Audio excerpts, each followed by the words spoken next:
Ya, kembali di Jurnal Siang, pemirsa, kenaikan remunerasi prajurit TNI akhirnya terrealisasi. Presiden Joko Widodo telah menandatangani berkas persetujuan kenaikan remunerasi prajurit TNI. Panglima TNI Jenderal Muldoko menyampaikan rasa terima kasih kepada Presiden Joko Widodo yang telah menaikkan remunerasi para prajurit TNI. Mewakili seluruh prajurit, Muldoko menyampaikan bahwa kenaikan remunerasi sangat dibutuhkan mengingat gaji prajurit masih jauh dari cukup. Muldoko menyebut bahwa sebelum ada kenaikan remunerasi, gaji awal prajurit hanya Rp3.400.000 per bulan. Dengan adanya kenaikan remunerasi, maka gaji awal prajurit menjadi Rp4 juta per bulan. Rencananya, kenaikan remunerasi ini akan mulai diterima oleh para prajurit TNI untuk gaji bulan Juni.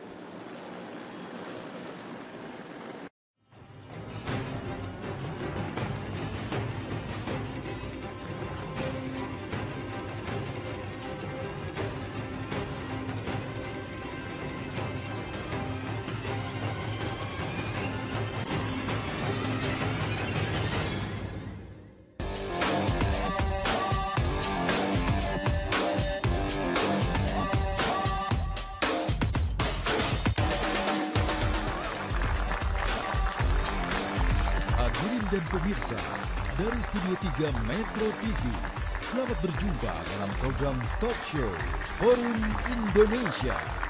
Kita sambut pembawa acara kita, Afiani Malik. Halo, selamat malam. Selamat malam para narasumber dan juga para rekan-rekan di studio dan Anda pemirsa di rumah. Laporan harta kekayaan pejabat negara wajib hukumnya diserahkan oleh para pejabat, baik yang baru diangkat, mendapat promosi dan juga mereka yang pensiun. Sayangnya sifat yang wajib namun tidak bersanksi membuat LHKPN tumpul tidak bergigi. Meski atas nama transparansi dan pencegahan korupsi, apakah jangan-jangan LHKPN ini hanya soal etika semata? Bersama saya Afiani Malik, inilah Forum Indonesia, pejabat abai laporkan harta. Laporan harta kekayaan penyelenggara negara yang diharapkan bisa menjadi deteksi dini terhadap korupsi pejabat masih belum berfungsi optimal. Tak adanya sanksi tegas membuat sejumlah penyelenggara negara abai melaporkan harta kekayaan mereka ke Komisi Pemberantasan Korupsi atau KPK.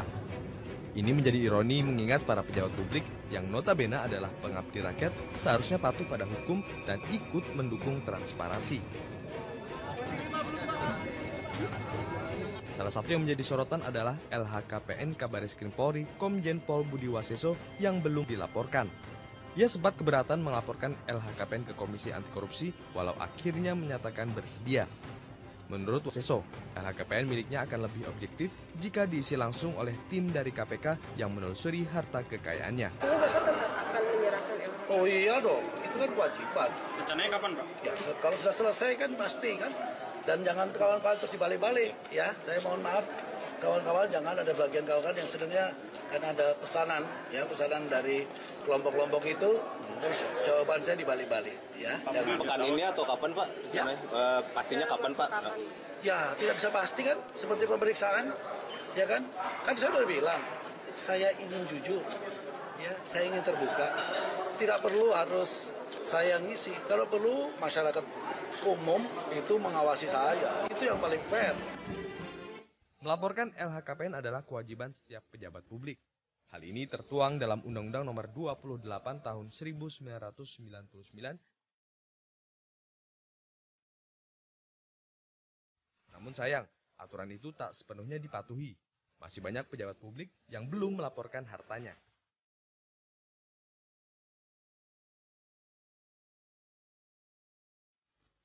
Laporan harta kekayaan penyelenggara negara adalah salah satu sarana untuk mewujudkan integritas para pejabat.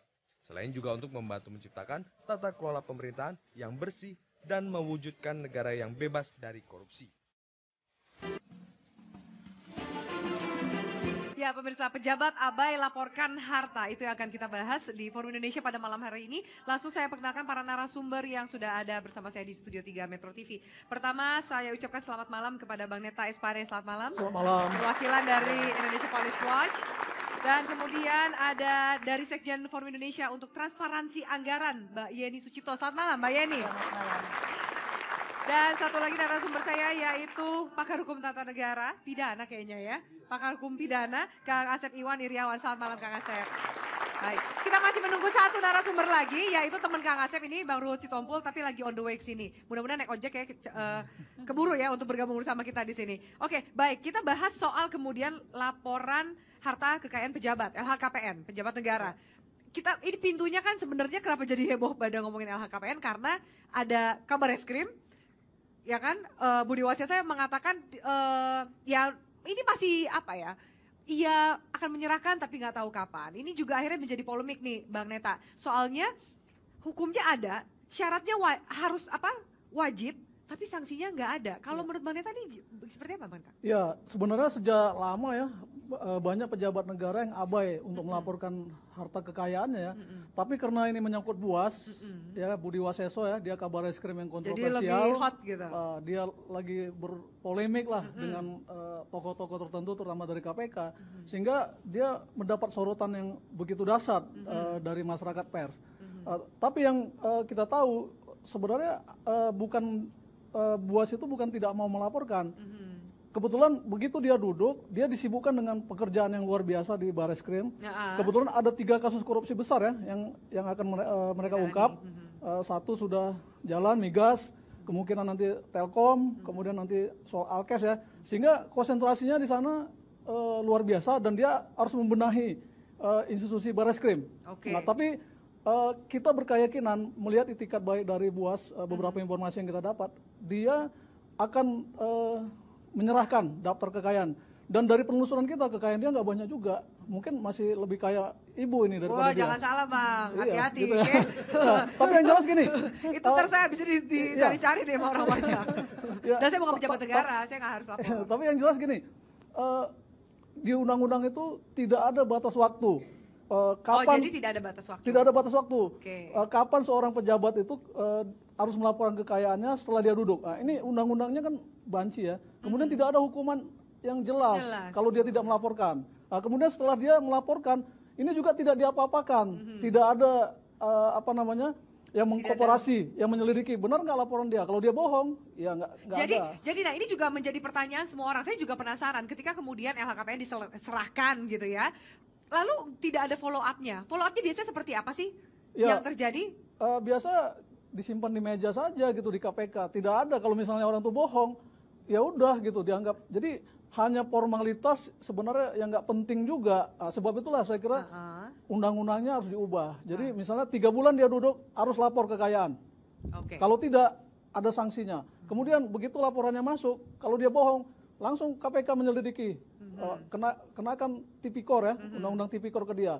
Nah, jadi harus ada peraturan yang jelas sehingga pejabat publik, pejabat negara tidak main-main di wilayah itu. Kalau sekarang undang-undangnya tidak jelas ya mereka bermain-main cuek-cuek aja gitu. Oke, menarik. Mbak Yeni, Anda punya data juga ya soal ini. Kalau saya catat mungkin Anda juga bisa menambahkan. Dari terakhir 30 April 2015 dari 231.000 sekian pejabat negara, ternyata sebenarnya tingkat kepatuhannya 67,91%.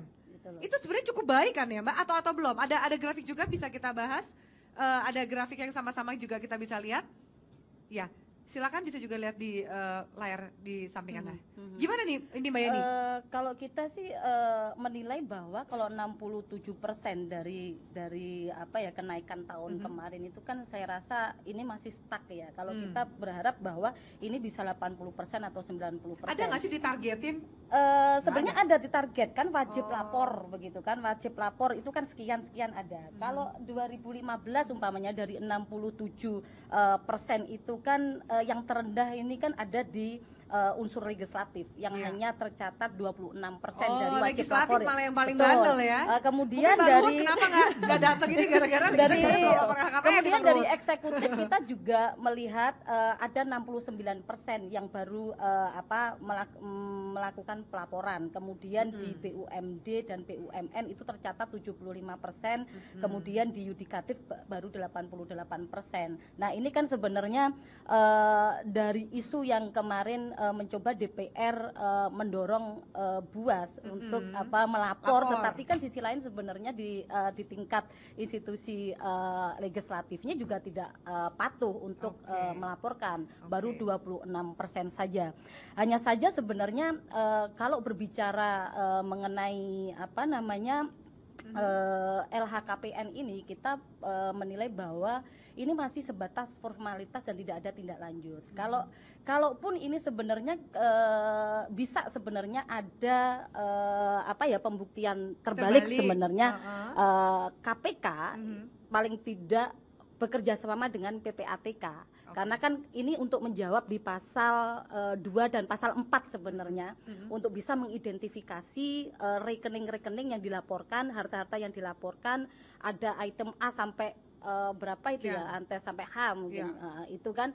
Nah itu bisa dibuktikan. Kemudian kalau dibuktikan kira-kira di pasal 4-nya merespon, ya kan, di Undang-Undang nomor 8 di PPATK di tahun 2010 itu, apakah ini disamarkan atau tidak? Sebenarnya kan ada sanksinya kalau KPK bisa bekerja sama dengan PPATK. Jadi sekarang posisinya KPK ini sudah bekerja sama nggak sih dengan PPATK, atau jangan-jangan juga Ditjen Pajak? Itu kan juga, ini kan mereka juga pasti ada lapor pajak kan? Kalau kita menilai sebenarnya di dalam LHKPN ini kan kita masih menilai bahwa KPK masih belum kerjasama, ya kan, dengan kawan-kawan di PPATK untuk melakukan identifikasi.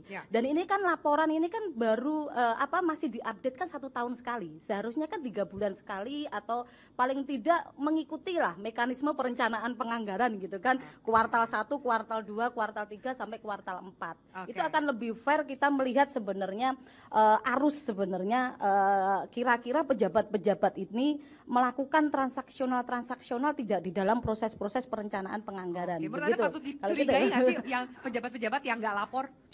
Ya sebenarnya ada sih.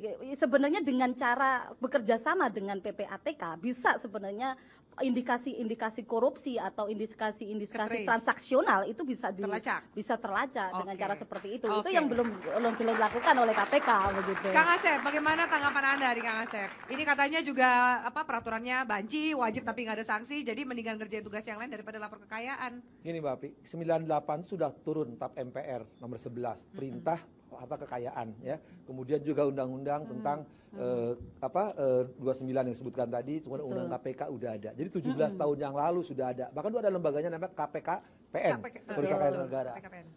Karena tadi yang katakan Bang Pane, karena sanksinya nggak ada, ya nggak ada masalah. Akhirnya bagi orang pun melaporkan tidak melaporkan hanya administratif, gitu kan. Jadi seharusnya dari mengenai datanya Mbak Yeni itu harusnya dari 2000 itu sudah harus ada data, gitu kan. Tapi kan nyatanya udah 17 tahun, kalau kita punya anak udah jadi mahasiswa kayak begini kan. Tapi kenyataannya tidak ada yang melaporkan, sebagian hanya sekian persen. Nah persoalannya karena apa? Tadi pembentukan undang-undangnya dia tidak ada keinginan, ketika dia ingin bersih, ingin apa, dia takut kena dirinya sendiri. Ketika dia bikin aturan. Kalau bersih mah nggak usah takut kena dirinya dong. Ya kan kita punya aturan. Kalau bersih kenapa harus risih? Tapi kan masalahnya sekarang tadi, misalkan ada karena sibuk, ada alasan lain, banyak alasan. Sanksi yang tidak jelas. Tahu lagi, lu nggak ada sanksi ngapain saya laporkan? Padahal minimal 3 undang-undang telah mengatur. Persoalannya bukan di situ. Dari tahun 2000 sekarang ada orang yang melaporkan kekayaan sampai sekarang tidak pernah ada satupun yang kena tindak pidana karena salah melaporkan kekayaan. Karena tadi betul dikatakan karena delik pidananya untuk menjerat pejabat yang tidak melaporkan atau melaporkan tidak ada. Atau kemudian bisa toleransi seperti kata Bang Neta tadi, ya harta kekayaannya juga tidak banyak, jadi tidak perlu khawatir. Malah bilang katanya duit saya lebih banyak. Gini, Mbak, kita sederhananya berpikir, yang melaporkan kalau salah tadi Mbak ini dipidanakan, yang meninggal melaporkan karena nggak datanya. Dia berpikir itu karena apa? Karena undang-undangnya tidak jelas, yang bikin undang itu tidak jelas, tidak tegas, tidak tuntas. Karena apa? Karena semuanya ada urusan kertas. Oke, semua urusan kertas. Menarik. Bagaimana kemudian? Ini juga menarik ketika kita akan bahas tanggapan dari Budi Waseso yang mengatakan jangan untuk masalah objektivitas. Kalau gitu jemput bola dong. Pihak KPK sendiri yang kemudian menelusuri harta kekayaan. Apakah itu bisa dilakukan? Kita lanjutkan sesaat lagi. Tetaplah di Forum Indonesia.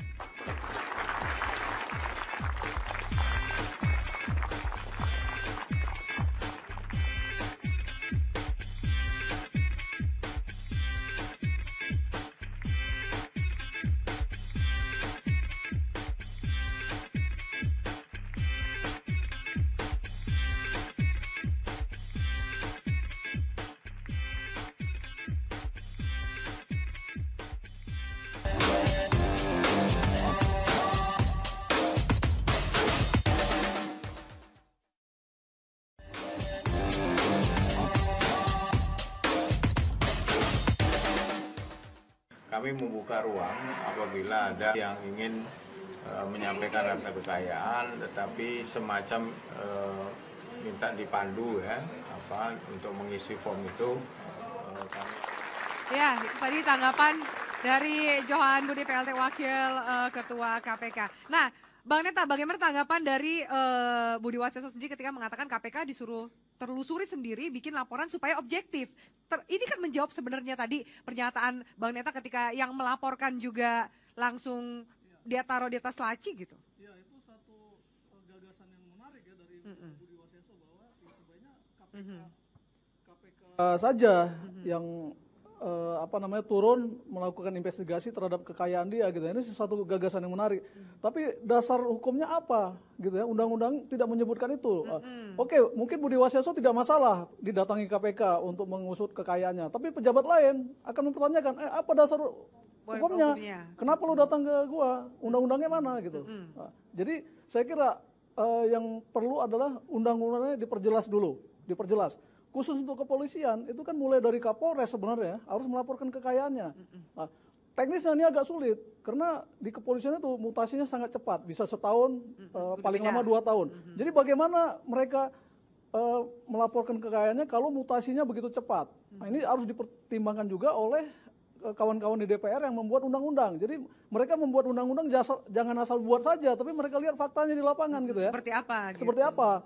Nah, kayak ya Buas contohnya. Begitu dia duduk di Bareskrim, banyak sekali pekerjaan yang harus dia lakukan karena perubahan-perubahan ya, banyak kasus-kasus di Bareskrim yang selama ini macet, tidak jalan secara maksimal, itu mulai didorong sama dia. Nah, di tengah kesibukan itu tentu waktu dia untuk menyusun kekayaannya yang mungkin tidak seberapa juga, ini merepotkan dia gitu ya. Bang Neta, apa jangan-jangan juga tadi kan kita dengarkan statement Budi Waseso sama-sama bahwa kemudian jangan soal ada pesanan atau takutnya digunakan sebagai urusan kepentingan politik yang lain, itu kan ada juga khawatiran dari Budi Waseso. Terlalu berlebihan juga buat seperti itu ya. Itu kan ini sesuatu yang wajar-wajar dan sesuatu yang ecek-ecek sebenarnya laporan kekayaan itu. Jadi nggak perlu juga dia terlalu lebay juga mengatakan ini ada pesanan orang, pesanan politik untuk menjatuhkan dia, nggak juga. Tapi bisa nggak kemudian Kang Asep menjatuhkan orang misalnya untuk kepentingan politik atau apapun lewat laporan LHKPN-nya? Silakan Tadi tahun 2000 orang melaporkan ke KPKPN, tidak hanya KPK, tidak pernah ada jatuh gara-gara harta kekayaan. Cuma tadi hanya dipermalukan bahwa dia pejabat tidak melaporkan. Hanya itu sanksinya etik gitu kan. Tapi yang menarik apa tadi Pak Pane katakan, sebenarnya bisa KPKPN dulu ketika melaporkan langsung diperiksa, KPKPN-nya datang ke lapangan. Cuman masalahnya apa? Sekarang pejabat kan harus melaporkan semua. Apakah sekarang KPK bisa ngurusin itu? Itu juga permasalahan. Bagaimana teknis itu? Tapi sebenarnya ada salah satu cara emang selama ini mungkin tidak hanya pejabat negara yang saya katakan kan.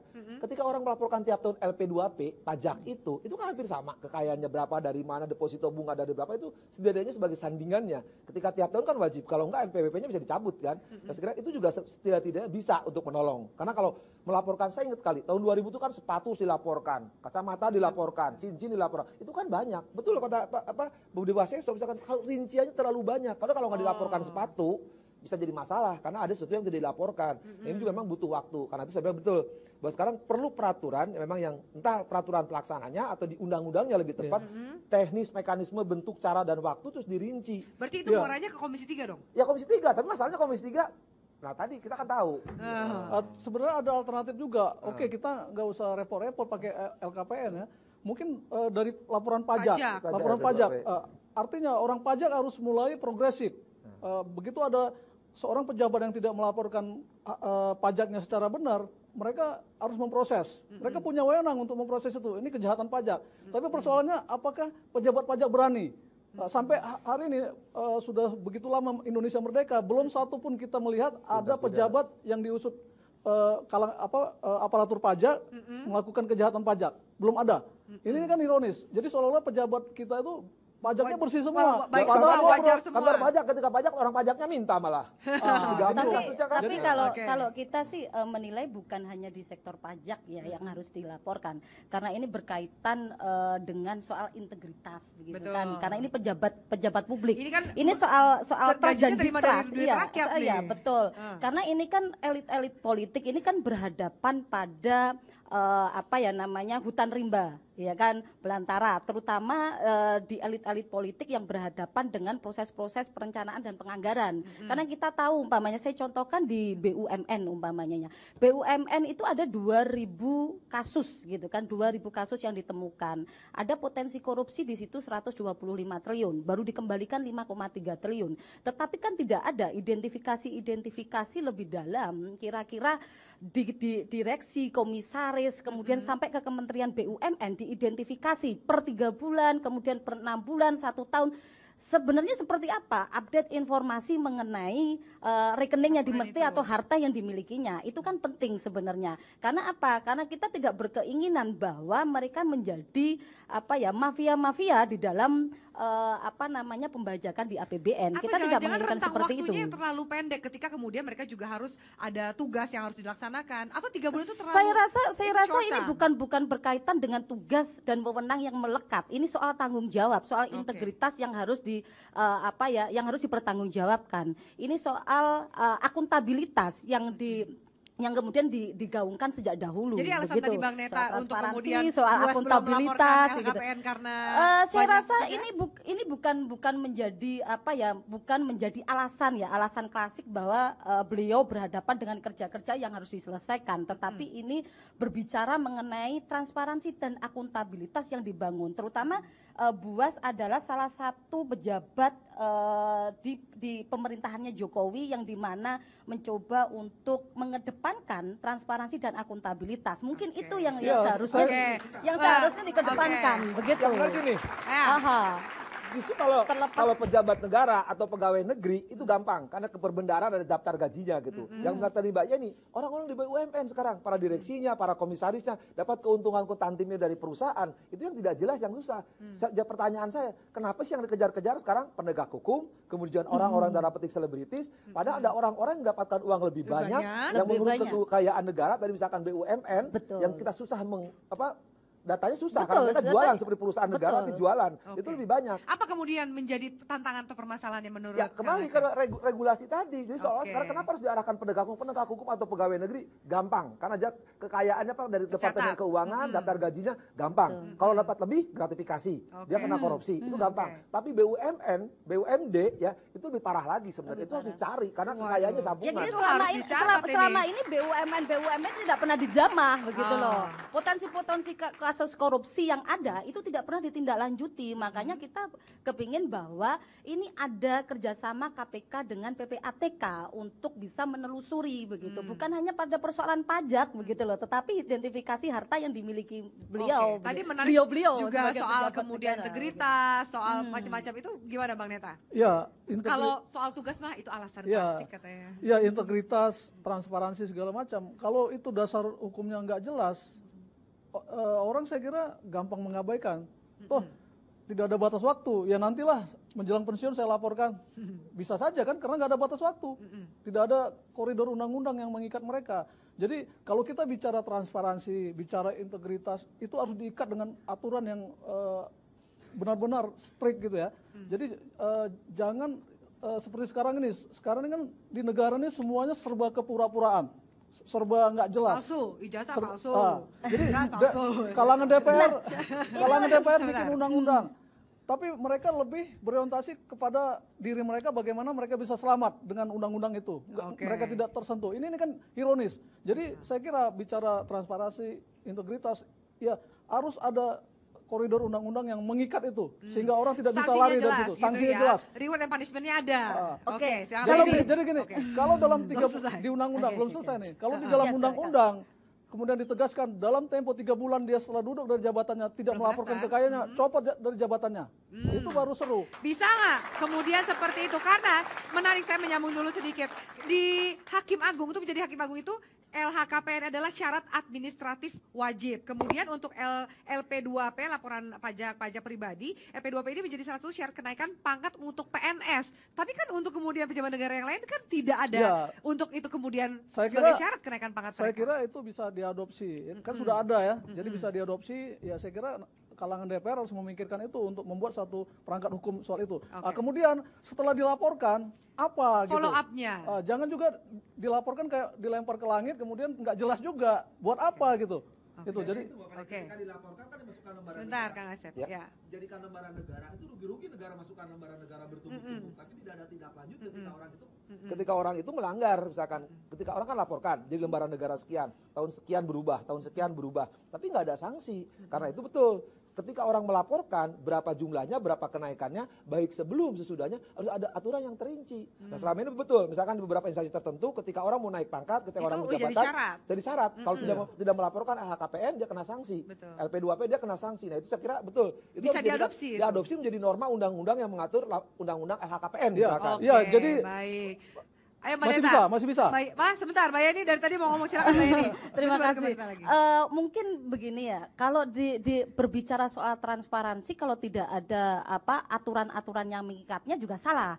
Karena di dalam Undang-Undang 17 mengenai keuangan negara berbicara soal transparansi dan akuntabilitas, itu bisa dijadikan cantolan di dalam aturan-aturan mengenai harta kekayaan, begitu kan. Di dalam Undang-Undang Dasar 1945 juga jelas bahwa anggaran sebesar-besarnya dikelola untuk kemakmuran rakyat. Berarti di situ dituntut soal transparansi dan akuntabilitas di publik begitu. Itu yang harus dilakukan begitu. Nah, saya rasa bahwa kalau transparansi itu tidak diaturan, kemudian tidak termaktub di dalam undang-undang tersendiri di KPK maupun di PPATK, itu saya rasa juga tidak bisa dijadikan acuan, tetapi ada undang-undang di luar itu begitu yang dijadikan acuan begitu. Sekarang jadi persoalan kan, kenapa penyelenggara negara, kenapa pegawai negeri yang gaji tetap dikejar-kejar, sedangkan pengusaha yang bermain dengan oknum-oknum tidak dikejar-kejar gitu kan. Jadi sebenarnya pintu celah kemudian untuk bermain itu sebenarnya banyak sekali. Dan kemudian apakah sanksi sosial ini cukup efektif untuk memberikan efek jerah bagi pejabat negara yang tidak melaporkan LHKPN? Kami lanjutkan sesaat lagi. Tetaplah bersama kami di Forum Indonesia.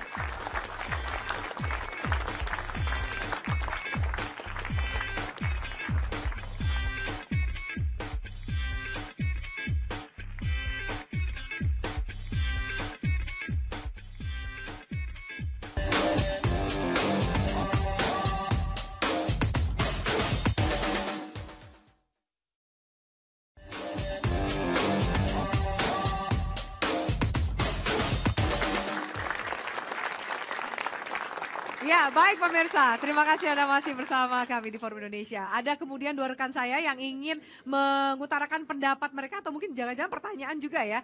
Oke, silakan. Namanya siapa dan dari kampus mana? Boleh berdiri? Nama saya Rahmilawan Tigafar dari STPN Jakarta. Oke. Saya mau minta solusi sebenarnya. Mengingat permasalahan tadi itu, apa sih solusi terbaik yang bisa kita berikan? Apakah dari pejabat itu sendiri kita beri sanksi atau diturunkan dari jabatannya? Soalnya kita juga sebagai masyarakat agak gimana ya kalau misalnya seorang koruptor nggak ketangkep.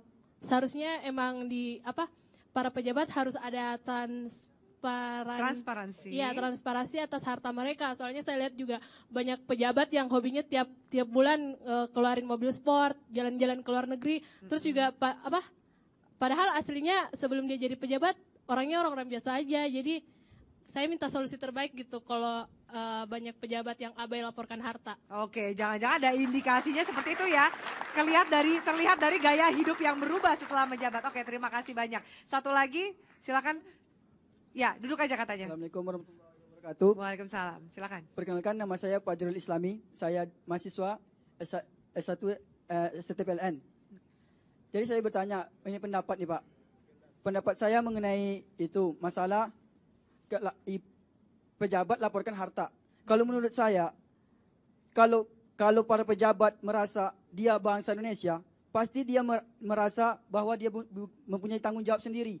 Jadi kalau menurut pendapat saya, karena kurangnya kejujuran di dalam Indonesia ini, sehingga Indonesia itu sulit maju karena penuh kepura-purakan, sehingga rakyat Indonesia jadi tidak tahu arah dan tidak tahu, maka mereka merasa tidak sanggup dalam hal ini. Oke, ya, baik.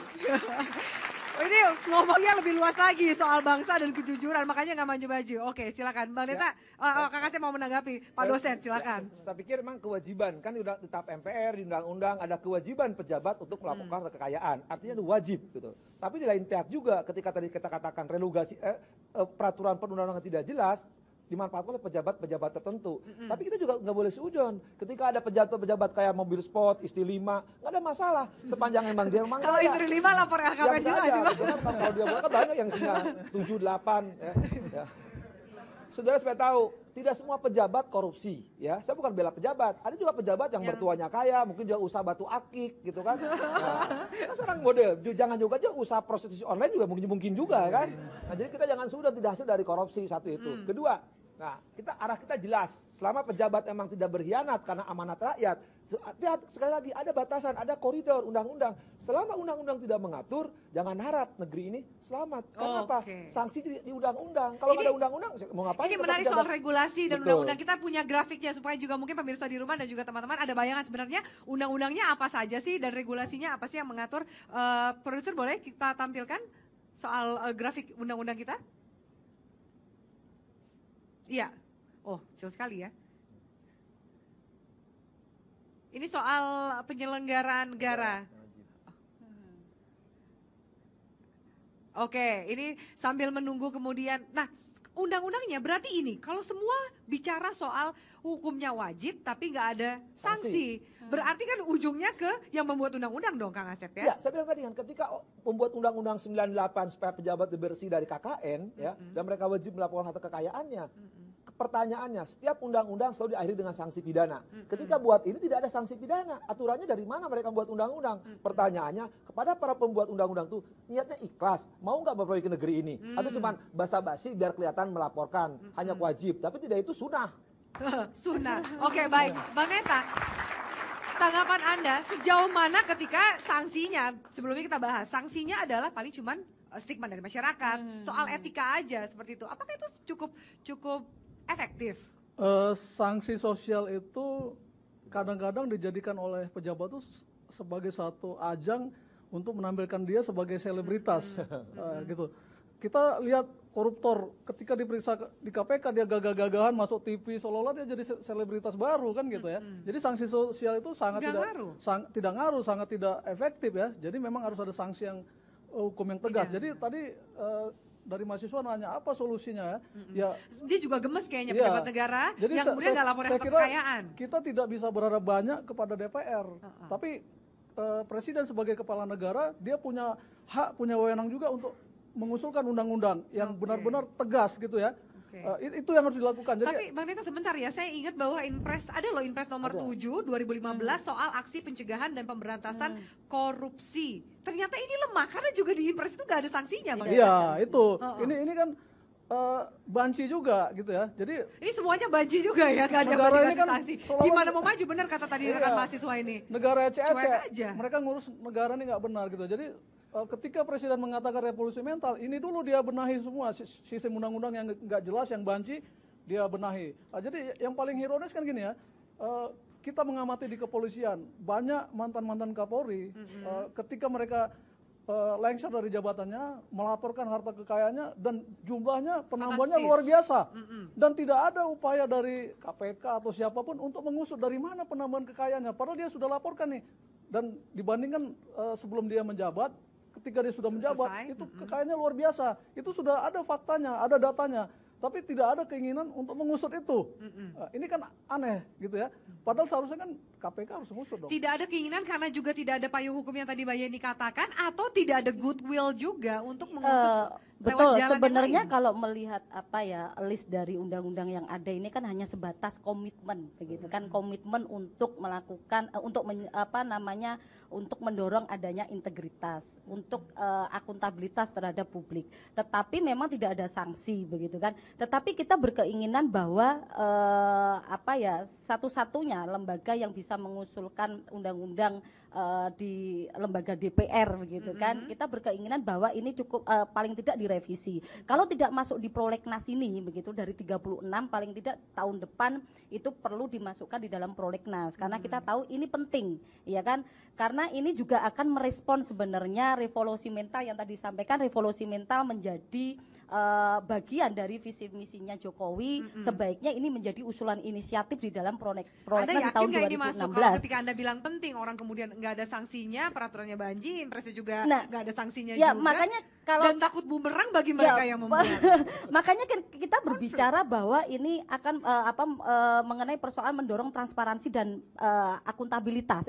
Transparansi dan akuntabilitas. Lagi-lagi mengedepankan soal integritas gitu kan. Kalau cukup punya komitmen, saya rasa tahun 2016 bisa masuk prolegnas begitu. Kalau 36 ini bisa diselesaikan undang-undangnya begitu kan.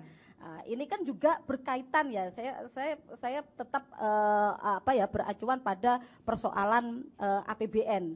Lagi-lagi bahwa kalau ini tidak secepatnya dibahas begitu, ini juga berimplikasi pada APBN yang menjadi bancakan oleh elit-elit politik begitu. Lagi-lagi kan persoalannya kan di situ begitu. Silakan Kang Deddy. Ketika misalkan undang-undang lama, kenapa tidak perpu? Walaupun keadaan kegentingan memaksa, kan 17 tahun ini korupsi mesti berjalan terus, tidak pernah selesai. Kalau ada etikat baik daripada presiden, bikin perpu aja. Ya, dengan aturan-aturan yang lain kan bisa perpu, ini kenapa nggak bisa? Walaupun keadaan memaksa. Saya kira keadaan memaksa itu kegentingan memaksa. Ini keadaan memaksa nggak menurut Kang Asep? Kayaknya ya sekarang ini kan sejak 98 tuh perintahnya supaya pejabat itu ada akuntabilitas, ada laporan, ada mengumumkan. Sampai sekarang kan banyak, tidak hanya tadi misalkan pejabat negara termasuk BUMN, BUMD yang ternyata juga pada melakukan itu dan tidak transparansi, tidak ada keberanian, mereka risih karena nggak bersih gitu. Nah sekarang kalau misalkan presiden karena pejabatnya anak buahnya selaku kepala negara tidak mau melaporkan terus-menerus, dicurigai oleh mahasiswa tadi pakai mobil sport, istrinya tambah lagi. Karena sudah ini loh, data itu sudah menyatakan bahwa aktor-aktor yang berpotensi melakukan korupsi adalah eselon 1, eselon 2, eselon 3, BUMD, BUMN, dan justru sekarang adalah untouchable, kemudian kementerian, lembaga. Nah itulah yang kemudian diarahkan untuk segera mungkin itu merevisi undang-undang yang ada, perlu ada sanksi, kan tidak sebatas komitmen begitu. Yang kami butuh lebih dari komitmen. Kita lanjutkan, lalu kemudian sampai saat ini apa yang bisa dilakukan masyarakat ketika yang masyarakat punya hanyalah kemudian menjatuhkan sanksi secara sosial, apa yang mereka harus juga mendorong para pejabat negara ini melaporkan harta kekayaan mereka. Selanjutnya tetaplah bersama kami di Forum Indonesia.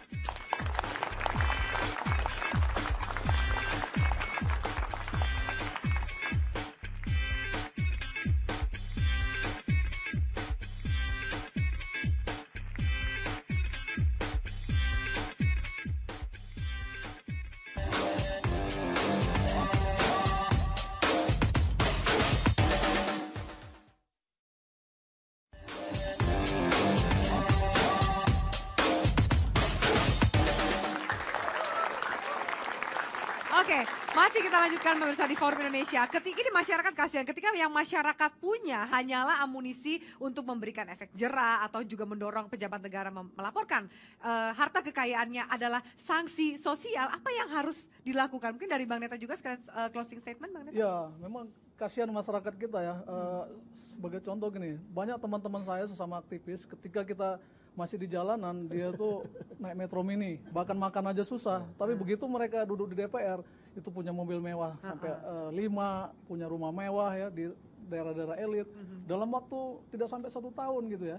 Ini luar biasa gitu. Jadi kalau situasinya seperti itu, kita mau bicara sanksi sosial seperti apa gitu ya.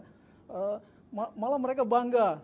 Kita bisa hitunglah gaji mereka sebagai anggota DPR sampai kiamat juga nggak bakal bisa beli itu, tidak akan terbeli. Tapi mereka bangga, bahkan mengatakan ini hasil perjuangan saya gitu. Nah, terus sanksi sosial apa yang mau diberikan oleh masyarakat?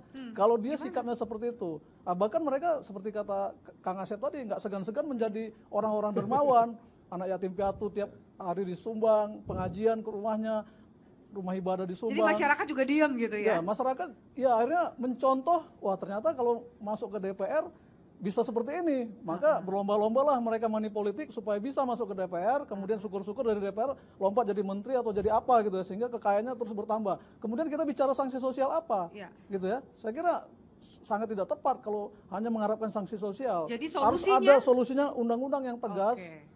Misalnya tadi Jokowi punya wewenang, presiden punya wewenang. Kalau ada pejabat dia tidak melaporkan harta kekayaannya dalam waktu berapa bulan, langsung berhentikan, copot dari jabatannya.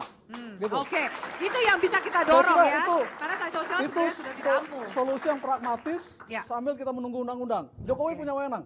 Copot jabatannya, pejabat itu berarti tidak patuh kepada transparansi, dicopot dari jabatannya. Oke, baik. Menarik sekali. Terima kasih, Mbak Neta. Kalau dari Mbak Yeni bagaimana? Kalau kita sih berharap ada sanksi sosial plus ada aturan yang mengatur itu dengan apa ya dengan tepat begitu kan. Sanksi sosial paling tidak harus ada bangun rancang yang bagus juga kepada masyarakat, karena kan tahu lah masyarakat ini kan miskin akses informasi begitu kan. Miskin banget. Dia kan tidak tahu pejabat A, B, C, D dia punya harta sekian dalam 3 bulan sekian kan tidak tahu. Nah, ini sebenarnya dorongan di pemerintahannya Jokowi untuk membangun transparansi. Nah, ini juga sebenarnya berimplikasi juga nanti dampaknya mengenai sanksi sosial kalau transparansi ini terbangun. Yang kedua adalah saya sepakat dengan Bapak Asep dan mengenai apa undang-undang yang harus dipertegas begitu kan. Saya kira bahwa baik itu Perpu maupun undang-undang yang direvisi dalam bentuk apapun itu akan memberikan sanksi tegas kepada pejabat-pejabat yang tidak melaporkan harta kekayaan itu, karena ini juga apa ya bagian dari akuntabilitas pada publik, dan ini juga bagian dari kepercayaan publik terhadap pejabat-pejabat di negara kita. Oke, soal kesinergian dari lembaga-lembaga tadi Anda katakan juga harus ada PPATK yang ikut bergabung. Itu seperti apa? Langkahnya dimulai dari mana? Nah, kalau kita berharap sebenarnya KPK, saya rasa ini kan KPK akan baru ya dipilih oleh pansel. Kita berharap bahwa yang dipilih oleh pansel nantinya itu mencoba untuk melakukan pijakan awal lah untuk bisa memperbaiki ini, terutama di persoalan laporan hasil persoalan harta kekayaan ini. Saya rasa pansel ini cukup jeli lah untuk bisa memilih orang-orang yang akan duduk menjadi pimpinan KPK dan mulai mensinergikan dengan kerja-kerjanya di PPATK untuk melakukan identifikasi mengenai harta kekayaan. Itu penting. Oke, baik. Sebelum saya ke Kang Asep, Mbak Neta, Anda mau menambahkan juga soal pansel cukup? Cukup. Oke, baik. Kang Asep silakan. Ya, sekarang budaya kita kan budaya paternalistik. Masyarakatnya permisif, masif. Jadi kita di samping butuh dari undang-undang sanksi pidana atau sanksi sosial, apa yang sudah dilakukan? Suri toladan dari pemimpin. Dari mulai presidennya, menterinya, eksekutifnya, legislatif, yudikatif. Jangan main kutip aja mereka. Ya. Selama mereka menampilkan hidup glamor, penampilan yang tidak layak seorang pejabat, masyarakat akan lihat. Tadi Pak Panik katakan, loh jadi pejabat enak kan? Nah, ikutan. Selama suri toladan tidak keinginan mau daripada presidennya, pemimpinan DPR-nya, pimpinan yudikatifnya, ayo kita hidup sederhana, dalam arti sederhana dalam arti wajar, sesuai jabatannya, sesuai pendapatannya. Tapi kalau memang dia kaya, nggak ada masalah, dia punya mobil sport atau apapun juga. Sekali lagi, karena dia pejabat, perlu ditiru. Ada kearifan lokal di mana istilahnya gini, seorang pemimpin tuh jadi kepalanya. Kalau kepalanya busuk, pasti bawahnya busuk. Karenanya itu saya bilang sekali lagi, suri toladan, keinginan daripada pemimpin untuk memulai. Kita punya masa lalu, sudahlah masa lalu. Tapi Bang, bagaimana membangun awareness atau kesadaran itu dari pemimpinnya sendiri sampai ke masyarakatnya? Nah, sekarang ini kan 98 itu kan judul itu cuma 3. Anti KKN kan, korupsi, kolusi, nepotisme. Itu kan tindak pidana yang 2. Tapi sekarang kan masa undang-undang tidak ada. Nepotisme kan tumbuh berkembang. Ketika tumbuh berkembang, bagi-bagi duit ujungnya. Ketika bagi duit, maka pamer juga. Karena nggak ada suri toladan dari mereka. Hanya nunggu giliran. Ya, ketika saya jadi presiden, ketika saya jadi menteri, ketika saya jadi DPR, giliran dong. Nah, kalau selama mereka tidak contoh teladan dari mereka, rakyat akan ikut. Karena budaya paternalistik, mereka juga lupa, alah pejabat. Baik juga kok, mending juga pejabat daripada aktivis. Cuma ribut aja nggak pernah bagi duit. Oke. Kalau misalnya saya boleh meminta 1-2 kata dari masing-masing narasumber untuk memberikan dorongan atau mungkin apapun yang Anda bisa komentari kepada pejabat-pejabat yang abai, merasa belum terpanggil atas alasan apapun untuk tidak melaporkan, apa Bang Neta? Ya, saya kira mereka harus menyadari dirinya adalah pejabat publik. Mereka dibiayai oleh rakyat, dibiayai dari uang pajak rakyat. Mereka harus punya kesadaran untuk memenuhi transparansi yang dituntut rakyat. Tapi mengharapkan kesadaran itu kan agak susah. Disinilah perlunya presiden sebagai kepala negara, sebagai pemimpin kita harus bisa tegas. Kuncinya adalah presiden yang tegas. Kebetulan Jokowi bawa konsep revolusi mental. Ini diterapkan secara nyata. Apa revolusi mental itu? Sementara pejabat publik tidak mau transparan melaporkan kekayaannya. Ini target utama saya kira dari revolusi mental. Nawacita menjadi nawa itu cita-cita, duka-cita kan? Bisa gitu. Kalau dari Anda, atau bisa kita kemudian memberikan stempel atau cap bagi pejabat negara yang nggak mau melaporkan, berarti Anda ini terindikasi untuk tidak pro terhadap pemberantasan korupsi dan juga anti KKN. Boleh nggak kita memberikan stempel seperti itu, May? Boleh saja kita memberikan stempel seperti itu bagian dari sanksi sosial ya. Tapi ya saya rasa bahwa melanjutkan dari Bapak tadi ya, Abang Neto, bahwa revolusi mental begitu kan, soal integritas, kemudian soal etos kerjanya dan gotong royongnya. Tetapi lagi-lagi bahwa ini kan negara tercinta kita. Gitu kan, paling tidak bahwa nilai-nilai Pancasila, kemudian tujuan negara di dalam pembukaan Undang-Undang Dasar 1945 itu ditanamkan betul kepada birokrasi, begitu. Jadi kerja-kerja mereka tidak bisa menegasikan sila pertama sampai sila kelima. Dan dari situlah sebenarnya kita berkeinginan bahwa loyalitas dan komitmen terhadap negara itu bisa tercapai dengan adanya nilai-nilai yang ada. Ini ujungnya seperti yang kamu katakan, kejujuran. Satu kalimat buat Kang Asep yang bagi pejabat negara yang nggak mau lapor LHKPN. Ya, keadilan sosial bagi seluruh Indonesia. Jangan keadilan bagi partai dan kelompoknya. Ketika mereka tidak seperti itu yang kita mau. Ketika tidak melaporkan dirinya dan partainya, jangan dipercaya. 2019 jangan dipilih lagi. Jangan dipilih lagi. Baik. Terima kasih, tepuk tangan untuk para narasumber kita. Terima kasih banyak Mbak Neta, Mbak Yeni dan juga Kang Asep atas waktunya. Pemirsa, para pejabat negara sudah sepantasnya sadar bahwa melaporkan LHKPN adalah sebuah kewajiban yang walau belum ada sanksinya tetap harus dipatuhi. Soal etika jangan dipandang sebelah mata. Sang pejabat justru seharusnya menjadi contoh dan suri tauladan. Bersih di awal, bersih juga saat menutup jabatan. Saya Afiani Malik undur diri. Salam Forum Indonesia. Selamat malam.